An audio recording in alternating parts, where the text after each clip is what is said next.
at one time. It makes a perfect Bigfoot shelter. That's one of the reasons why we're interested in it. We find trees bent over like this all over in here. I'm going to pan down to the ground right now, and you're going to see a bunch of green plants, leftover greens. These are all wild strawberries. However, there's no strawberries on them. Okay, next one's over there. Okay, I'm recording. There's something following us. We just came from down around those trees where we got our camera. It's staying just out of sight, but it sounds like it's right up in there somewhere. I'm videoing it so that we might be able to take a closer in-depth look.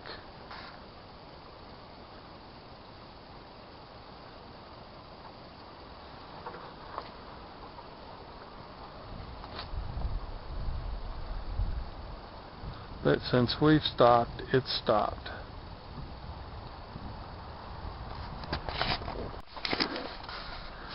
Alright, there's our other two cameras.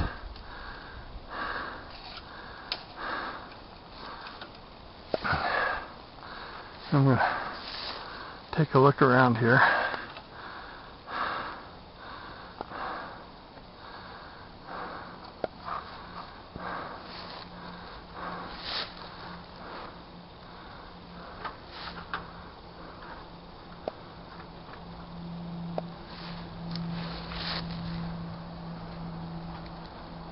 Again, back on our back trail, and hear noises.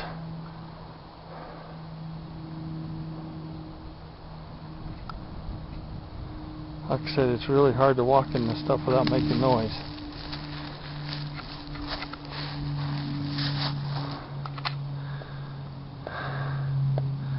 And David's getting our cameras down.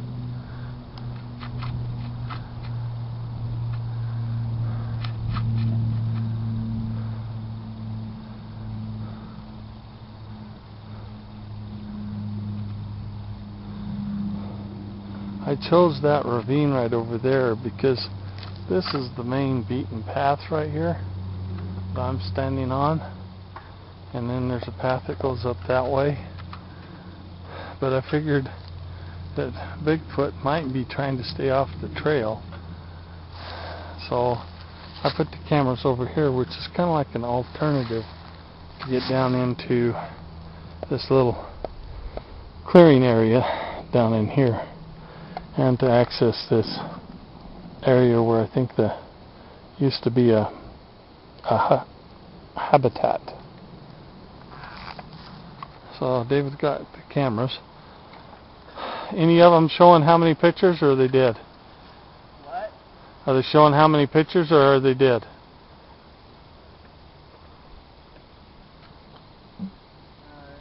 This one's not dead, but it's very low. It says 584. This one I think is dead. Okay. 584 pictures. That's a lot of traffic.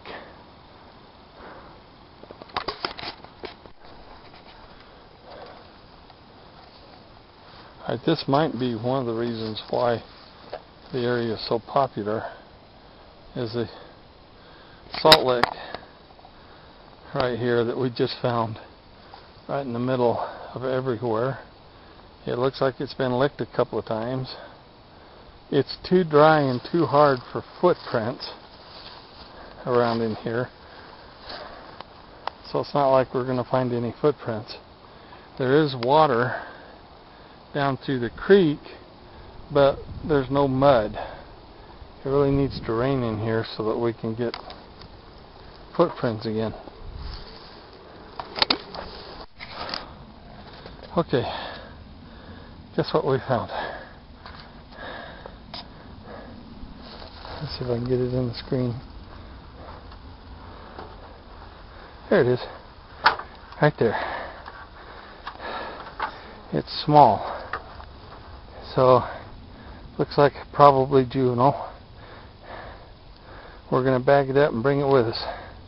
You go ahead and set the letter down, David.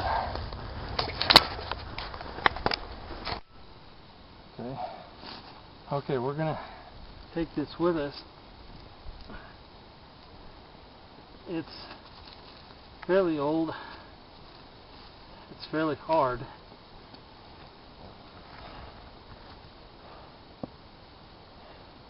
That's what it looks like. But this may be possibly elk or bear, but we're going to take it back and take a look at it. Okay, David's going to go check out our Mogollon Monster Complex.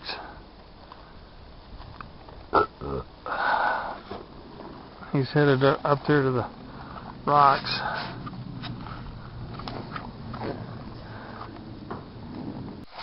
There we go. We're on the road, and I'd gotten out to walk down to the place where I've seen the Bigfoot jump out.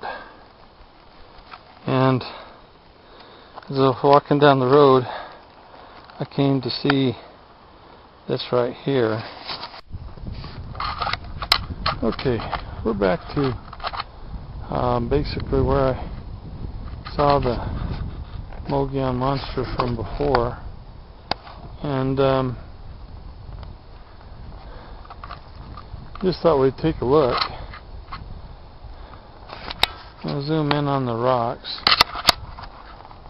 where I saw them.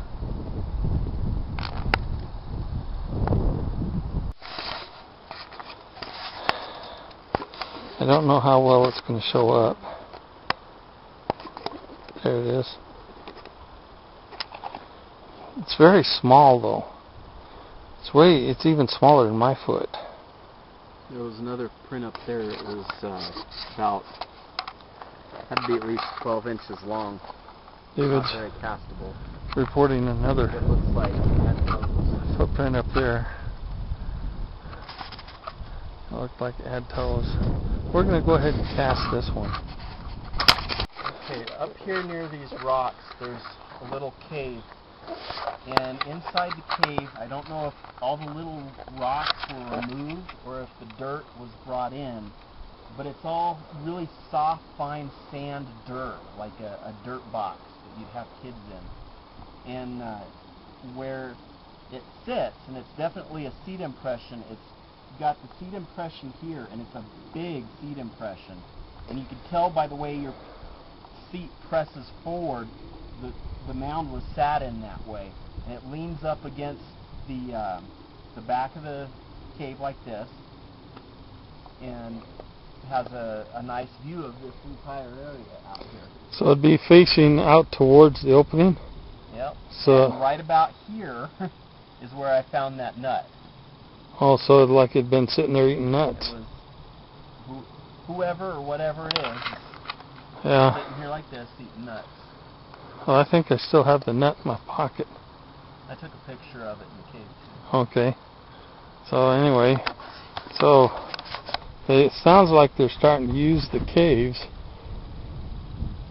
And oh shoot, I can't find the nut in my pocket. But Left in the truck. no, I definitely stuck it in my pocket.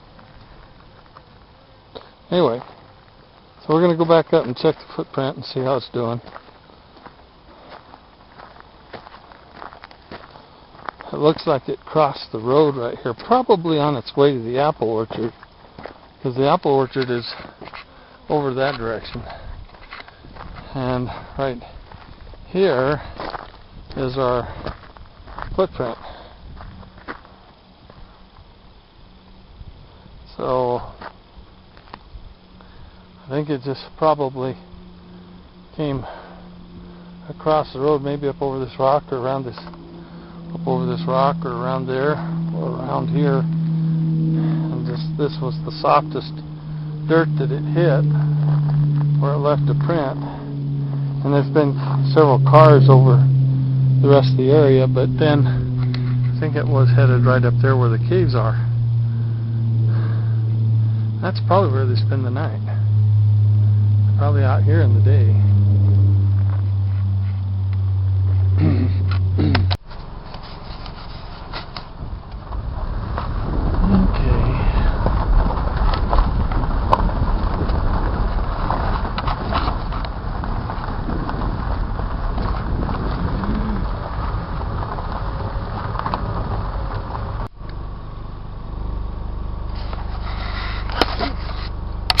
Okay, we're getting into some pretty leaves again.